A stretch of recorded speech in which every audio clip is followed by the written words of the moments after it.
بسم اللہ الرحمن الرحیم الباب الاول فی جوامع الکلم ومنابع الحکم والمواعظ الحسنہ۔ اس کتاب میں مصنف رحمۃ اللہ علیہ نے ابواب کی شکل میں احادیث نبویہ کو جمع کیا ہے۔ تو جوامع الکلم کا معنی بات مختصر ہو لیکن معنی خیز ہو، اس میں بہت سے مفہوم بیان کر دیے گئے ہوں، جملے رہ گئے۔ ومنابع الحکم، اور حکمتوں کے سرچشمے کے بیان میں۔ یقیناً اس میں کوئی شک و شبہ نہیں ہے کہ نبی کریم صلی اللہ علیہ وسلم کے جو اقوال و افعال ہیں، بالخصوص ان کی جو باتیں ہیں، وہ حکمت سے خالی نہیں ہوتی۔ آپ کا کوئی کام بھی حکمت سے خالی نہیں ہے، آپ کی کوئی بات بھی حکمت سے خالی نہیں ہے، بلکہ میں تو یوں کہوں گا کہ آپ کا کسی موقع پر خاموش رہنا وہ بھی حکمت سے خالی نہیں ہے۔ تیسری چیز والمواعظ الحسنہ، اور اچھی نصیحتوں کے بیان میں۔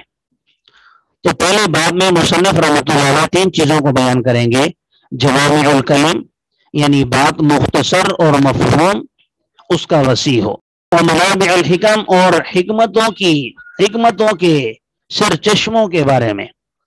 آپ صلی اللہ علیہ وسلم کی حکمتیں، ان کی باتوں میں چھپے ہوئے راز، وہ یہاں پر بیان کریں گے۔ اور تیسری چیز اچھی نصیحتوں کے بارے میں۔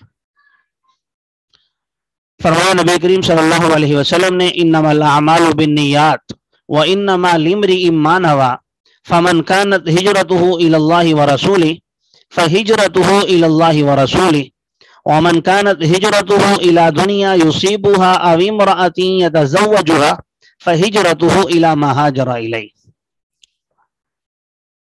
نبی کریم صلی اللہ علیہ وسلم نے فرمایا کہ اعمال کا دار و مدار نیتوں پر ہے۔ آدمی کے لیے وہی ہے جس چیز کی اس نے نیت کی، بس جس کی ہجرت اللہ اور اس کے رسول کی طرف ہو تو اس کی ہجرت اللہ اور اس کے رسول کی طرف ہے، اور جس کی ہجرت دنیا کی طرف ہو، یصیبھا، تاکہ وہ اسے پہنچے یا اسے حاصل کرے، یا کسی عورت کی طرف ہو تاکہ اس سے نکاح کرے، تو اس کی ہجرت اسی چیز کی طرف ہے جس کی طرف اس نے ہجرت کی ہے۔ یہ حدیث مبارکہ تمام احادیث مبارکہ کا نچوڑ اور خلاصہ ہے۔ جیسے قرآن پاک کے آغاز میں الحمد شریف ہے اور اس کے آغاز میں بسم اللہ لکھی جاتی ہے، اسی طرح حدیث مبارکہ کے اندر خلاصہ تو حدیث جبرائیل کے نام سے ایک حدیث مشہور ہے، اس کو کہا جاتا ہے، لیکن آغاز اسی حدیث سے کیا جاتا ہے۔ بلکہ علماء نے لکھا ہے کہ جو بھی کتاب تصنیف کی جائے تو اس کے شروع میں اس حدیث مبارکہ کو لازمی تحریر کیا جائے۔ اس لیے ہم نے بھی آغاز میں پہلے سبق میں اسی حدیث کی کچھ وضاحت کی تھی، اور اسی کے ماتحت میں نے آپ کو نیتوں کے ماتحت 4 نیتیں میں نے بتائی تھی کہ آپ سب حضرات کر لیں، یقیناً سب نے کی ہوں گی۔ فرمایا کہ آدمی کے لیے وہی ہے جس کی اس نے نیت کی۔ آگے آپ صلی اللہ علیہ وسلم نے ایک مثال ذکر کی ہے: انما الاعمال بالنیات وانما لامرئ ما نوى۔ یہ ایک اصول ہے۔ اصول ذکر کرنے کے بعد فمن کانت ہجرتہ سے لے کر آخر تک ایک مثال ذکر کی ہے کہ جیسے کوئی شخص ایک اپنے وطن کو چھوڑ کر دوسرے وطن کی طرف جاتا ہے، ہجرت کرتا ہے، اور اس کا مقصد یہ ہے کہ اس ملک میں رہتے ہوئے یا اس شہر میں رہتے ہوئے یا اس بستی میں رہتے ہوئے میں اللہ اور اس کے رسول کے احکامات کو بجا نہیں لا پا رہا، تو میں دوسرے ملک میں جا کر، بستی یا شہر میں جا کر اچھے طریقے سے دین پر عمل کر سکوں گا، تو فرمایا اس کی ہجرت اللہ کے لیے ہوگی۔ اور اگر کسی نے ہجرت کی دنیا کے لیے، تجارت کے لیے، دنیا کا مال و متاع حاصل کرنے کے لیے یا کسی عورت سے نکاح کرنے کے لیے، تو پھر اس کی ہجرت اسی چیز کی طرف ہے جس کی طرف اس نے کی ہے۔ نبی کریم صلی اللہ علیہ وسلم نے یہاں پر ہجرت کا تذکرہ اس لیے فرمایا کیونکہ ہجرت اس زمانے میں فرض ہو چکی تھی مکہ مکرمہ سے مدینہ منورہ کی طرف، اور اس وقت یہ سب سے بڑا ایک عمل تھا شریعت کا جسے یقیناً اللہ اور اس کے رسول کے لیے کرنا چاہیے تھا۔ آپ صلی اللہ علیہ وسلم کو ایک آدمی کے حوالے سے معلوم ہوا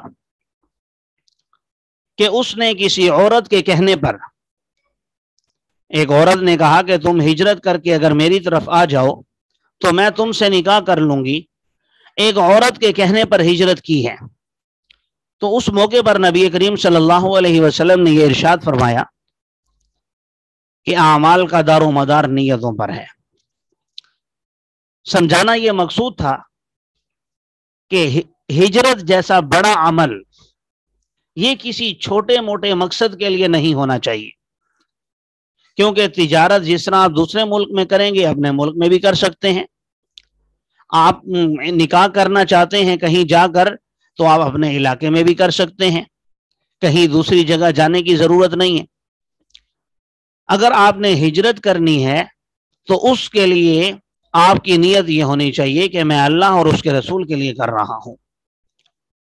یہاں سے ایک ہمیں نقطہ بھی، پوائنٹ بھی سمجھ میں آیا کہ جب اللہ تبارک و تعالیٰ کے پیغمبر نے اچھی چیز کا تذکرہ کیا یعنی اللہ اور اس کے رسول کا، تو اسے تکرار کے ساتھ یعنی 2 مرتبہ ذکر کیا۔